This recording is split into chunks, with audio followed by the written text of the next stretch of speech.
ఈరోజు మన చందమామ కథల్లో చీనా రాజకుమారి పెళ్ళి అనే కథ విందాం. కథ వినే ముందు నాదొక చిన్న రిక్వెస్ట్. మీరు గనక మా ఛానల్ని మొదటిసారి చూస్తున్నట్లయితే ప్లీజ్ తప్పకుండా సబ్స్క్రైబ్ చేయండి. ఇక కథలోకి వద్దాం. చాలా కాలం క్రితం చీనాలోని ఒక రాష్ట్రానికి ఒక రాజు ఉండేవాడు. అతడికి ఒక మనుమరాలు తప్ప మరెలాంటి బంధువులు లేరు. రాజు మనుమరాలు సూచి 3 ఏళ్ల పిల్లాయి ఉండగా ఆమె తల్లిదండ్రులు ఇద్దరూ పోయారు. ఆమెను రాజు ఎంతో ప్రేమతో పెంచి పెద్ద చేశాడు. సూచి గొప్ప సౌందర్యవతి మాత్రమే కాక అన్ని విద్యల్లోనూ ఆరితేరింది. సింహాసనానికి ఆమె వారసురాలు. ఆమెకు 16 ఏళ్లు నిండగానే రాజు ఆమెకు వివాహం చేయ తలపెట్టాడు. ఆమెకు తగిన వరుణ్ణి వెతకడానికి వార్తాహరులు అన్ని వైపులకు బయలుదేరారు. ఆమెతో పాటు రాజ్యాన్ని కూడా చేజిక్కించుకోవాలని దేశంలోనే అనేక మంది యువకులు ఆరాటపడ్డారు.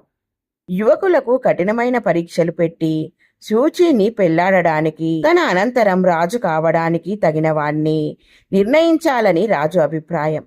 రాష్ట్రంలోని వాళ్ళు, ఇతర రాష్ట్రాల నుండి వచ్చిన వాళ్ళు అందరూ చేరి 25 మంది దాకా అయ్యారు. అయితే సూచి అదివరకే ఒక యువకుణ్ణి వరించి ఉన్నది. అతను ప్రధానమంత్రి కొడుకు చువాంగ్. అతను అందగాడు, విద్యాధికుడు, రాజనీతి కోవితుడును. వాళ్ళిద్దరూ చిన్నతనం నుండి కలిసి ఆడుకున్నారు. వారిద్దరికీ పెళ్లి జరిగితే ఎంతో బాగుంటుందని అందరూ అనుకున్నారు. కానీ రాజుకు మాత్రం తాను నిర్ణయించిన పరీక్షలలో నెగ్గని వాడికి ఆమెనిచ్చే ఉద్దేశం ఎంతమాత్రమూ లేదు. ఆయన పెట్టిన పరీక్షలలో మొదటిది రూపురేఖలకు, దేహదాఢుర్యానికి సంబంధించినది. రాజకుమారిని పెళ్లాడవచ్చిన 25 మందిలో 10 మంది మాత్రమే ఈ పరీక్షలో నెగ్గారు. మిగిలిన 15 మంది వచ్చిన దారి పట్టారు. నెగ్గిన వారిలో చువాంగ్ ఉన్నాడు. తరువాత వరుసగా యుద్ధ విద్యలలోనూ, ఆటల పోటీలలోనూ, సహనంలోనూ, సమయస్ఫూర్తిలోనూ పరీక్షలు సాగాయి. ఒక్క విలువిద్యలోనే 6 ఓడిపోయి 4 మిగిలారు. అది చాలా కఠినమైన పరీక్ష. రోజుల కొద్దీ నడవడము, తాళ సహాయంతో నిటారుగా ఉండే కొండలెక్కడము మొదలైన పరీక్షలలో మరొకడు జారిపోయి చివరకు 3 మిగిలారు. ధైర్య సాహసాలను పరీక్షించడానికి 3 3 గుహలలో ఒంటరిగా ఉంచారు. వాటిలో భూత పిశాచాలు ఉంటాయని ప్రతీతి. మర్నాడు తెల్లవారేసరికి 3 ఒకడు భయంతో మూర్ఛపోయి ఉన్నాడు. చివరకు అన్ని పరీక్షలలోనూ నెగ్గిన వాళ్ళు 2 తేలారు. వారిలో ఒకడు మంత్రి కొడుకు చువాంగ్, రెండోవాడు దూరరాష్ట్రపు రాకుమారుడు హువాంగ్కో. ఇద్దరికీ సూచిని వివాహమాడే అర్హత ఉన్నది. కానీ ఇద్దరూ ఒకతను పెళ్లాడలేరు కనుక వారిలో ఎవరు గొప్ప అద్భుతం ప్రదర్శిస్తే వారికి తన మనుమరాలినిచ్చి పెళ్లి చేస్తానన్నాడు రాజు. అతనికి ఈ ఆలోచన చెప్పినవాడు ఆస్థాన ఇంద్రజాలికుడు చుంగ్చింగ్. అతనికి సూచి అన్నా, చువాంగ్ అన్నా ఎంతో ప్రేమ. వారిద్దరికీ పెళ్లి కావాలని ఆయన కోరిక కూడాను. రాజు పోటీదారులు ఇద్దరినీ పిలిచి, మీలో ఎవరు అద్భుతం ప్రదర్శిస్తే వారికి సూచిని ఇచ్చి పెళ్లి చేస్తాను అన్నాడు. చువాంగ్ ఇదివరకే చుంగ్చింగ్ వద్ద ఇంద్రజాల విద్యలో ఉత్తీర్ణుడై ఉన్నాడు. కానీ హువాంగ్కోకు అలాంటి విద్యలేవీ రావు. అతడు చిన్న కనికట్టు విద్య ప్రదర్శించడానికి ప్రయత్నించి బయటపడి అందరి ఎదుట నవ్వుల పాలు అయ్యాడు. ఓడిపోయిన హువాంగ్కో ఇంటికి తిరిగి వెళ్ళక చువాంగ్ మర్నాడు ఏమి అద్భుతం చేస్తాడో చూడడానికి ఉండిపోయాడు. మర్నాడు సూచి రాజసభకు హాజరైంది. చువాంగ్ తనతో 2 అడుగుల నిడివిగల పట్టుతాడు తెచ్చాడు.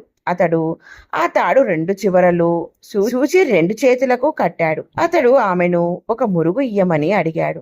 ఆమె చేతులకు మురుగులు లేకపోవడం చేత తన దాసీని పంపి ఒక మురుగు తెప్పించి అతనికి ఇప్పించింది. తరువాత సూచి చేతుల మీద మోచేతుల దాకా ఒక తువాలు కప్పారు.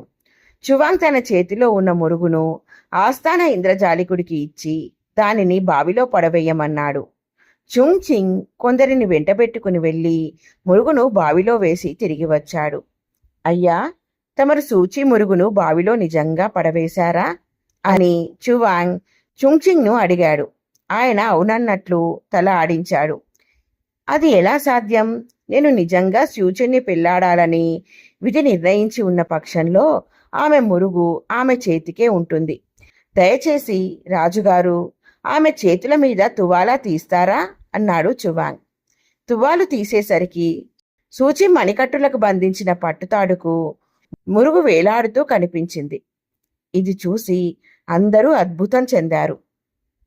హువాంగ్కో ముందుకు వచ్చి చువాంగ్ను మనస్ఫూర్తిగా అభినందించాడు. రాజుగారి మనుమరాలికి మంత్రి కొడుకు వైభవంగా వివాహం జరిగింది.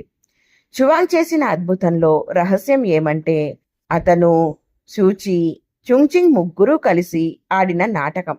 సూచి ఒక మురుగుల జత నుండి ఒకటి తన మోచేతికి సమీపంలో ధరించి దాని మీదుగా నిండు చేతుల చొక్కా తొడుక్కున్నది. ఆ జతలో రెండవ దాన్ని ఆమె తన పరిచారిక చేత తెప్పించింది. తన 2 చేతులకు పట్టుతాడు కట్టి చేతుల మీద తువాలా కప్పినప్పుడు ఆమె తన చేతికి ఎగువన ఉన్న మురుగును కిందకి జారనిచ్చి పట్టుతాడు మీదికి తెప్పించింది.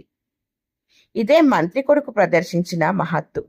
వివాహం అయినాక సూచి ఆస్థాన ఇంద్రజాలికుడైన చుంగ్చింగ్ను ఘనంగా సత్కరించింది. ఎలా ఉంది ఫ్రెండ్స్ ఈ కథ? బాగుంది కదూ? నచ్చిందా? అయితే లైక్ చేయండి. మీ బంధువులకు, స్నేహితులకు ఈ కథలను షేర్ చేయండి.